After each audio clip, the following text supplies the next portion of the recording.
एकदा एका गावात जिथे प्राचीन काळातील देवता दुर्गा देवीच्या पूजेसाठी विशेष सण साजरा केला जात होता. या गावात शिल्पकार नंदन आणि त्याची पत्नी सीता दोघेही एकमेकांवर खूप प्रेम करत होते. प्रत्येक वर्षी दसऱ्याच्या सणासाठी नंदन देवीची मूळ प्रतिमा तयार करत असे. यंदा गावात एक भयंकर समस्या निर्माण झाली. राक्षस महिषासूर गावावर आक्रमण करणार होता. नंदनने ठरवले की तो देवीच्या मूळ प्रतिमेसाठी एक विशेष राक्षसी प्रतिमा तयार करेल, ज्यामुळे देवीच्या शक्तीला जागरूक करता येईल. नंदनने एक महाकाय राक्षसाची मूळ प्रतिमा तयार केली, जी काळ्या दगडातून बनवलेली होती. त्यात नंदनने राक्षसाच्या डोळ्यातील आक्रोश आणि खडबड यांचा प्रताप दाखवला. प्रतिमा तयार झाल्यावर सीताने त्या मूर्तीत देवीची शक्तीची प्रार्थना केली. दसऱ्याच्या दिवशी गावाने एक भव्य उत्सव आयोजित केला. गावकऱ्यांनी साजेसं नृत्य, संगीत आणि पूजा केली. नंदनने राक्षसाच्या प्रतिमेला देवीचे मूळ प्रतिमेसमोर ठेवलं. सर्व लोक एकत्रित झाले आणि सर्वांनी देवीला प्रार्थना केली की ती त्यांच्यावर कृपा करो. महिषासुराला पण त्याला नंदनची प्रतिमा पाहून धक्का बसला. त्याने गावकऱ्यांवर हल्ला करण्याचीही हिंमत केली, पण त्या प्रतिमेतील देवीच्या शक्तीचा भास झाल्यामुळे त्याला पराभवाचा सामना करावा लागला. गावाने विजय साजरा केला आणि आनंदाने देवीची आरती केली. या विजयाने गावकऱ्यांच्या मनात आशा आणि श्रद्धा जागृत केली. त्या वर्षीचा दसरा एक वेगळाच अनुभव देत होता आणि त्यानंतर नंदन सीताचं प्रेम आणखी मजबूत झालं. त्यांनी संकल्प केला की ते दरवर्षी देवीच्या मूळ प्रतिमेसाठी विशेष कार्य करतील आणि गावच्या सुरक्षेसाठी कामही करत राहतील. यामुळे प्रत्येक दसऱ्याला गावाने महिषासुराचा पराभव साजरा केला आणि नंदन सीताचं प्रेम आणि देवतांच्या शक्तीची कथा सदैव जिवंत राहिली. ही कथा दाखवते की सण आणि श्रद्धा केवळ एके दिवशी नाही, तर आपल्या जीवनात सतत असावी लागते. दसरा सणाच्या माध्यमातून आपण प्रेम, एकता आणि शक्तीचे महत्त्व शिकतो. दसरा हा भारतीय संस्कृतीतील एक महत्त्वाचा सण आहे, जो प्रत्येक वर्षी शरद ऋतूमध्ये साजरा केला जातो. हा सण विशेषतः देवी दुर्गाच्या पूजनासाठी प्रसिद्ध आहे. देवी दुर्गा म्हणजे शक्ती आणि विजयाचं प्रतीक. दसऱ्याच्या निमित्ताने दुर्गा आईच्या शक्तीचा अनुभव घेतला जातो. मित्रांनो, आपण दुर्गा देवीची कथा ऐकूया. एकदा देवता आणि लोकांनी मिळून एक मोठं संकट अनुभवला होता. ते म्हणजे महादेवाच्या शत्रूचं दैत्य राक्षस महिषासूर. महिषासुराने देवता, ऋषीमुनी यांच्यावर अत्याचार केला आणि त्यांच्या शक्तीमुळे देवता भयभीत झाले. त्यांनी सर्वांनी मिळून देवी दुर्गेला आवाहन केले. देवी दुर्गा ही अत्यंत शक्तिशाली आणि सुंदर आहे. तिने देवी देवता, ऋषीमुनी यांच्या शक्तींनी सुसज्ज होऊन महिषासुराशी लढण्याचा संकल्प केला. देवी दुर्गा 10 हातांची आहे आणि प्रत्येक हातात वेगवेगळे शस्त्र धरलेली होती. तिच्या साह्याने देवतांनी महिषासुराचा पराभव केला आणि राज्यात असलेली शांती पुन्हा मिळवली. दसऱ्याचा हा सण या विजयाची आठवण करून देतो. या दिवशी देवी दुर्गेची पूजा केली जाते आणि नवरात्रीनंतर विजयादशमीच्या दिवशी तिचं विसर्जन केलं जातं. या काळात भक्तगण उपासना करतात आणि विविध उत्सव साजरे केले जातात. दसऱ्याच्या सणात रावण, कंबक आणि मेघनाद या राक्षसांच्या प्रतिकात्मक ज्वाळा व ध्वनी करणारे देखावे देखील सादर केले जातात. हे देखावे रावणाच्या प्रतिकात्मक वधासाठी आहेत, जो दुष्टतेचं प्रतीक आहे. दसऱ्याच्या या सणामुळे धर्म, विजय आणि शांती याचं प्रतीक म्हणून देवी दुर्गा सर्वत्र मानली जाते आणि तिचे भक्तिभावाने पूजनही केले जाते. दसरा हा सण विजयाचा प्रतीक मानला जातो. त्यामुळे या अनुषंगाने अनेक कथा आणि गोष्टी सांगितल्या जातात. अशीच एक कथा आपण आज ऐकूया. विजयाचा दसरा. एका गावात एक लहानसा मुलगा राहत होता. त्याचं नाव आरव होतं. आरवला खेळायला खूप आवडायचं, पण अभ्यासाच्या बाबतीत तो नेहमीच आळशी असे. त्यामुळे शाळेत त्याचे गुण नेहमीच कमी येत असत. त्याचे आईवडील खूप चिंतेत होते, पण त्यांनी त्याच्यावर दबाव न आणता त्याला प्रेमाने समजावण्याचा प्रयत्न केला. दसरा सण जवळ आला होता. आरवचे मित्र सर्वजण रावणाचे पुतळे बनवण्यात मग्न होते आणि त्याने देखील एक छोटासा पुतळा बनवायचा असं मनात ठरवलं. पुतळा बनवताना त्याचे वडील त्याच्या जवळ आले. त्यांनी त्याला विचारले, आरव, तुला माहीत आहे का आपण रावणाचं दहन करतो? तेव्हा आरव म्हणाला, बाबा, कारण तो वाईट होता. तेव्हा त्याच्या वडिलांनी हसत त्याला उत्तर दिलं, हो आरव, पण रावणाच्या दहनातून आपण आपल्या आतल्या वाईट गोष्टींचाही नाश करतो. प्रत्येकात काहीतरी कमी असते, पण त्यावर मात करणं हाच खरा विजय असतो आणि त्या विजयालाच आपण दसरा असंही म्हणतो. हे ऐकून आरव विचारात पडला. त्याने ठरवलं की या दसऱ्याला तो त्याच्या आळशीपणावर विजय नक्कीच मिळवणार. त्या दिवसानंतर त्याने मन लावून अभ्यास करायला सुरुवात केली. काही दिवसांनी त्याचा अभ्यासही सुधारला आणि त्याला त्याच्या परीक्षेत चांगले गुण पण मिळाले. दसऱ्याच्या दिवशी आरवने रावणाचा पुतळा जाळला. पण त्याच्यासाठी त्या दिवशीचा खरा विजय हा होता की तो स्वतःच्या कमतरतेवर मात करायला शिकला होता. या गोष्टीतून आपल्याला शिकायला मिळालं, दसरा फक्त रावणाच्या वधाचा सण नसून तो आपल्या आतल्या वाईट गोष्टींवर विजय मिळवण्याची एक प्रेरणादायी सण आहे. दसरा, ज्याला आपण विजयादशमी म्हणूनही ओळखतो, हा सण मराठी लोकांमध्ये विशेष महत्त्वाचा आहे. या सणाची पौराणिक पार्श्वभूमी रामायणाशी जोडली जाते. प्रभू श्रीरामाने रावणाचा पराभव करून विजय झाल्यानंतर प्रभू श्रीरामांच्या स्मरणार्थ विजयादशमी साजरी केली जाते. यासोबतच दसऱ्याचे दुसरे एक महत्त्व म्हणजे शस्त्रपूजा आणि आयुधपूजा. महाराष्ट्रातील मराठी लोक या दिवशी आपली शस्त्र, साधनं आणि वाहनं सजवून त्यांची पूजा करतात. घराला फुलांचे आणि आंब्यांच्या पानांचे तोरण पण बांधतात. मराठ्यांच्या इतिहासात दसऱ्याचे आणखी एक महत्त्वाचे स्थान आहे. छत्रपती शिवाजी महाराजांनी आपल्या मोहिमा आणि लढायांची सुरुवात विजयादशमीच्या शुभमुहूर्तावरच केली होती. त्यावेळी शस्त्रपूजा करून राज्याच्या विस्तारासाठी आणि आपल्या सैन्यांच्या विजयासाठी महाराजांनी दसऱ्याच्या दिवशी निघून विजय मिळवण्याची परंपराही निर्माण केली. दसऱ्याच्या दिवशी मराठी घरांमध्ये आपट्याची पानं एकमेकांना देऊन सोने घ्या, सोने घ्या अशी शुभेच्छाही दिली जाते. आपट्याच्या पानांना सोनं समजून त्याद्वारे लोक एकमेकांना सुख, समृद्धी आणि आनंद मिळावा अशी कामना करतात. या दिवशी सरस्वती पूजन, विद्यार्थ्यांच्या अभ्यास साधनांची पूजा तसेच शौर्याचे प्रदर्शन करणारे विविध कार्यक्रम देखील आयोजित केले जातात. मराठी माणसासाठी दसरा म्हणजे विजयाचा, शक्तीचा, शौर्याचा आणि समृद्धीचा सण आहे. दसऱ्याच्या सणाचा संबंध रावणाच्या वधाशी आहे, जो रामायणातील एक मुख्य प्रसंग आहे. रावण हा लंकेचा राजा होता, ज्याला अत्यंत बलवान आणि विद्वान मानलं जातं. त्याच्याबद्दल ही कथा सांगितली जाते. रावणाने रामाची पत्नी सीतेचं अपहरण केलं होतं हे सर्वांनाच माहीत आहे, कारण सीतेच्या सुंदरतेने तो प्रभावित झाला होता. त्याने तिला आपल्या लंकेच्या राजवाड्यात बंदिस्त ठेवलं. राम आणि लक्ष्मण सीतेला परत आणण्यासाठी वनराज हनुमान आणि वानरसेनाच्या मदतीने लंकेवरती आक्रमण करण्यासाठी तयार झाले. राम आणि रावण यांच्यातील युद्ध हे अनेक दिवस चालले. या लढाईत रामाने आपले पराक्रम दाखवून अखेरीस रावणाचा वध केला. रामाने आपल्या बाणाने रावणाचे 10 डोके कापले, ज्यामुळे रावणाचा पराभव झाला. रावणाच्या मृत्यूनंतर रामाने सीताला परत आणले.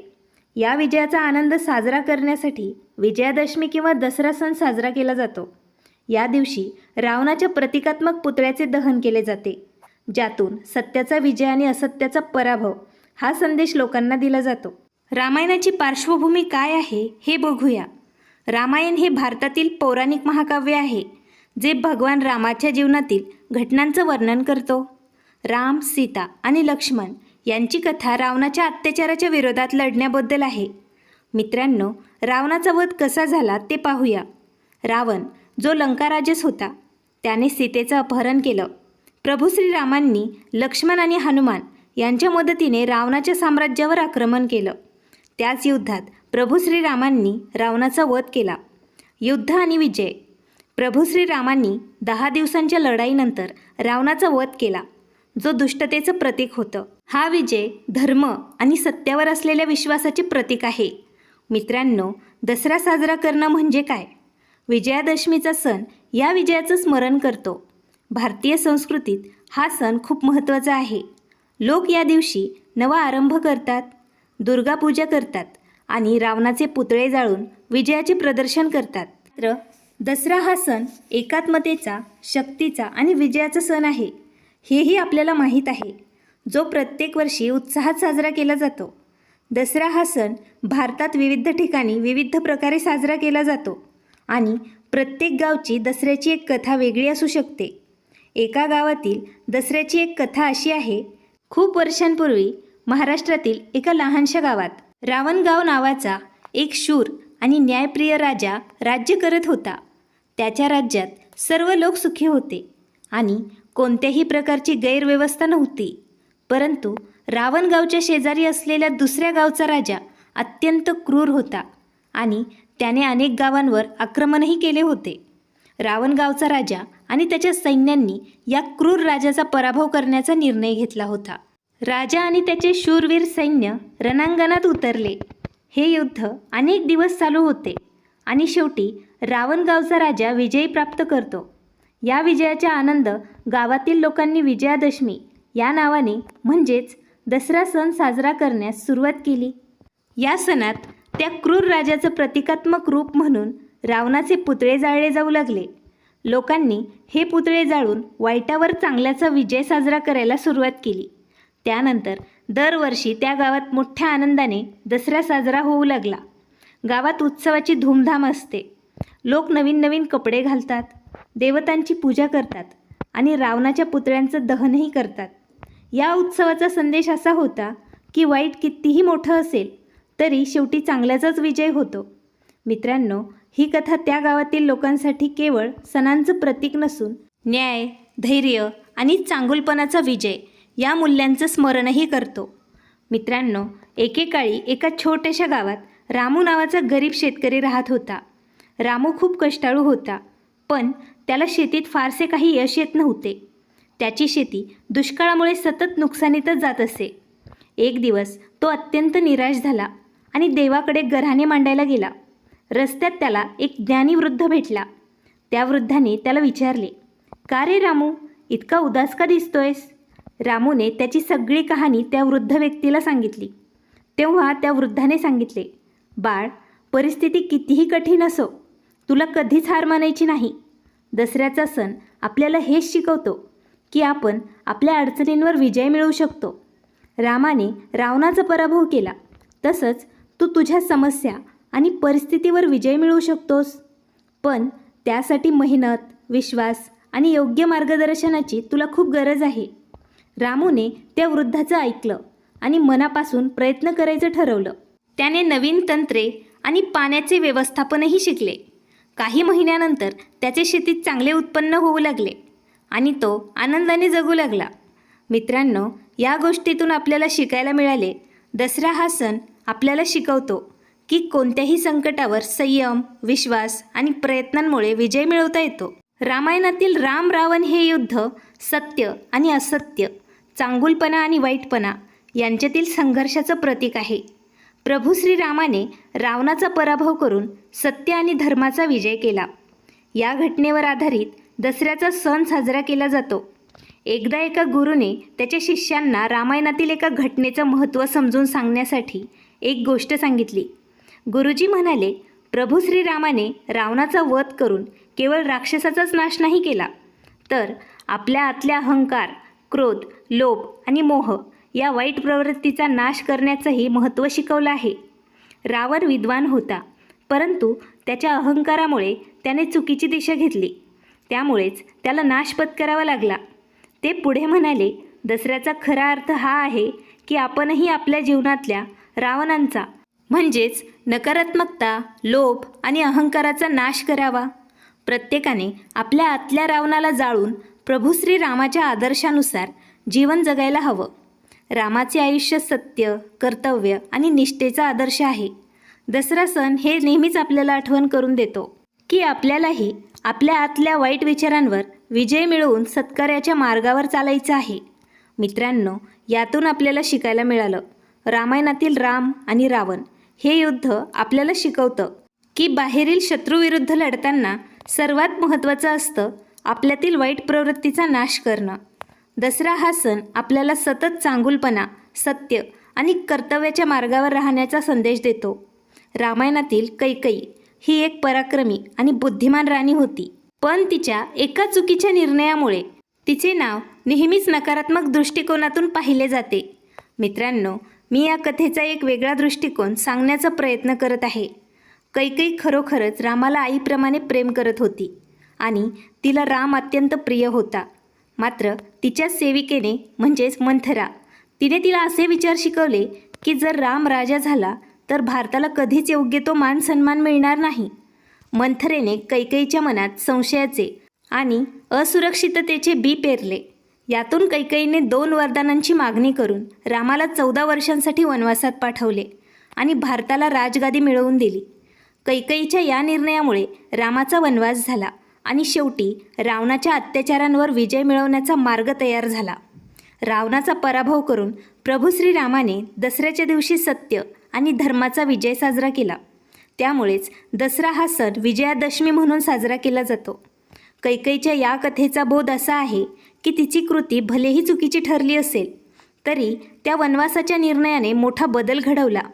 रामाच्या वनवासामुळे केवळ रावणाचा पराभव झाला नाही, तर लोकांना धर्म, सत्य आणि आदर्शाचं महत्त्व कळलं. मित्रांनो, या कथेतून आपल्याला शिकायला मिळालं, कैकेयीच्या निर्णयामुळे रामाच्या जीवनात एक नवीन अध्याय सुरू झाला, ज्यातून वाईट प्रवृत्तीचा नाश झाला. मित्रांनो, आपण कधीकधी चुकीचा निर्णय घेतो, पण त्यातूनच कधीकधी चांगले परिणाम घडतात. दसरा हा सण आपल्याला शिकवतो की संकट आणि अडचणींवर विजय मिळवण्यासाठी धैर्य, संयम आणि धर्माच्या मार्गावर राहणं आवश्यक आहे. शबरी ही रामायणातील प्रभू श्रीरामांची भक्त होती, जी अत्यंत गरीब वनवासी होती, परंतु तिचे प्रभू श्रीरामांवरील प्रेम आणि भक्ती अद्वितीय होती. ती अत्यंत साधी होती आणि तिच्याकडून मोठ्या भक्तांप्रमाणे कोणत्याही प्रकारची पूजा वा विधी होत नव्हती. ती रोज प्रभू श्रीरामाची वाट पाहत जंगलात झोपडीमध्ये एकटीच राहायची. तिचे एकच स्वप्न होतं, प्रभू श्रीरामाची भेट. ही गोष्ट अशी आहे की प्रभू श्रीराम वनवासात असताना एकदा शबरीच्या आश्रमात आले. शबरीला माहीत होतं की प्रभू श्रीराम यांना फळं खूप आवडतात, म्हणून तिने जंगलात जाऊन फळं गोळा केली आणि ती प्रभू श्रीरामांसाठी आणली. पण एक समस्या होती, तिला खात्री नव्हती की ती फळं गोड आहेत की नाही. तिने एक एक फळ खाऊन चव बघितली आणि जी फळं गोड लागली ती प्रभू श्रीरामाला अर्पण केली. समाजाच्या दृष्टिकोनातून हे अपवित्र होतं, परंतु प्रभू श्रीराम तिला काहीही बोलले नाही. उलट प्रभू श्रीरामाने प्रेमाने ती फळं खाल्ली आणि तिच्या भक्तीचं कौतुक केलं. शबरीच्या याच भक्तीमुळे तिची इच्छा पूर्ण झाली आणि प्रभू श्रीरामांच्या कृपेमुळे तिला मुक्ती मिळाली. रामाने तिला आशीर्वाद दिला आणि पुढे ते रावणावर विजय मिळवण्यासाठी ते आपल्या प्रवासात निघाले, ज्याचा परिणाम म्हणजे दसऱ्याचा सण साजरा केला जातो.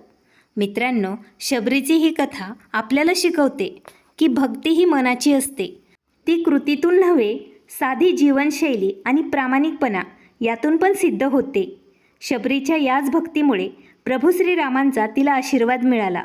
दसरा हा सण आपल्याला सत्य, भक्ती आणि चांगुलपणाचा विजयही दाखवतो. शबरीच्या साधेपणात खरं समाधान होतं आणि त्यातूनच तिने श्रीरामाला प्रसन्न केलं. मित्रांनो, एका गावात सोमा नावाचा एक शेतकरी राहत होता. तो खूप मेहनती आणि कष्टाळू होता, परंतु त्याला एका गोष्टीचा फार त्रास होत होता.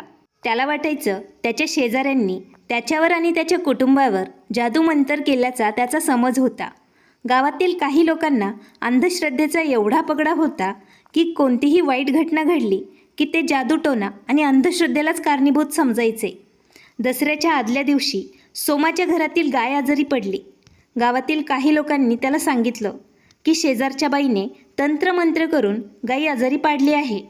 सोमा आधी थोडा घाबरला होता, पण त्याला त्याच्या पत्नीने आणि मुलांनी समज दिली की असा कोणताही मंत्र किंवा जादू ती काहीच करू शकत नाही. दुसऱ्याच दिवशी सोमा आणि त्याचं कुटुंब त्या गाईला पशुवैद्याकडे घेऊन गेले.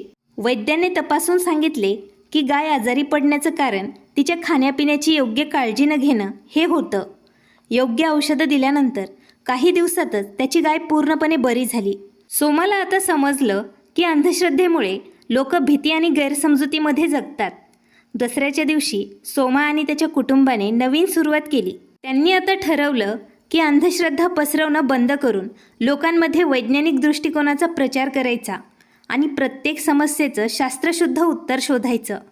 ही कथा दसऱ्याच्या शुभप्रसंगी अंधश्रद्धावर विजय मिळवण्याची आहे आणि विज्ञानावर विश्वास ठेवण्याची शिकवण देतं. छत्रपती शिवाजी महाराजांचा जीवन प्रवास प्रेरणादायी आणि अद्वितीय आहे आणि त्यांच्या जीवनातील अनेक प्रसंग आजही लोकांसाठी मार्गदर्शक ठरतात. दसऱ्याच्या निमित्ताने एक गोष्ट त्यांचे धैर्य, युद्ध कौशल्य आणि दूरदृष्टीवर आधारित आहे. कथा आहे छत्रपती शिवाजी महाराजांच्या स्वराज्य स्थापनेच्या कालखंडातील. महाराजांनी अनेक किल्ले जिंकले होते आणि स्वराज्याची स्थापना मजबूत करण्याचं स्वप्न ते पूर्ण करत होते. दसऱ्याचा सण जवळ आला होता आणि महाराजांनी ठरवलं की या शुभदिनी काही विशेष करायचं. शिवाजी महाराजांनी त्यांच्या प्रमुख सरदारांना बोलवलं आणि सांगितलं की या दसऱ्याच्या मुहूर्तावर आपल्याला शत्रूवर मोठा विजय मिळवायचा आहे. महाराजांना अफजल खानाच्या हालचालींची बातमी मिळाली होती की तो मोठ्या सैन्याने छत्रपती शिवाजी महाराजांच्या दिशेने येत होता. हा एक मोठा धक्का होता, पण महाराजांच्या मनात दुसरीच योजना तयार झाली होती. दसऱ्याच्या दिवशी महाराजांनी आपल्या मोजक्या सैन्यांना सज्ज केलं आणि प्रतापगडाच्या परिसरात अफजल खानाला भेटायला जाण्याचं ठरवलं. प्रतापगडाच्या जंगलात अफजल खानाच्या भेटीचं ठिकाणही ठरलं होतं. अफजल खान मोठ्या गर्वाने आणि कपटी हेतूने छत्रपती शिवाजी महाराजांना भेटायला आला होता. त्याला वाटत होतं की तो सहजपणे महाराजांना हरवू शकतो, पण छत्रपती शिवाजी महाराजांना त्याच्या कपटाचा अंदाज आधीच आला होता. त्यांना माहीत होतं अफजल खान त्यांच्यावर घात करणार आहे, म्हणूनच महाराजांनी स्वतःला पूर्णपणे तयार ठेवलं होतं. अंगावर वाघनखं आणि बिछवा घेतले होते. जेव्हा अफजल खानाने छत्रपती शिवाजी महाराजांना मिठी मारून घात करण्याचा प्रयत्न केला, तेव्हा महाराजांनी त्यांच्या चपळाईने वाघनखाने त्याचा प्राण घेतला. हा विजय फक्त एका शत्रूवरचा नव्हता, तर संपूर्ण मुघल साम्राज्याविरुद्धच्या लढाईतील एक महत्त्वाचा टप्पा होता. दसऱ्याच्या दिवशी मिळालेला हा विजय महाराजांच्या शौर्याचं आणि त्यांच्या दूरदृष्टीचं प्रतीक बनला. या गोष्टीतून शिकवण मिळते की संकटाच्या काळात धैर्य, तयारी आणि दूरदृष्टी यांचं महत्त्व किती असतं. दसऱ्याचा सण केवळ विजयाचाच नाही, तर अन्यायावर आणि संकटावर मिळवलेल्या यशाचं प्रतीक आहे, ज्याची शिकवण छत्रपती शिवाजी महाराजांच्या जीवनातून मिळते. मित्रांनो, तुम्हाला सर्वांना दसरा सणाच्या हार्दिक शुभेच्छा. आणि ही गोष्ट आवडली असेल तर लाईक करा, शेअर करा आणि नवीन असाल तर चॅनल सबस्क्राईब करा. धन्यवाद.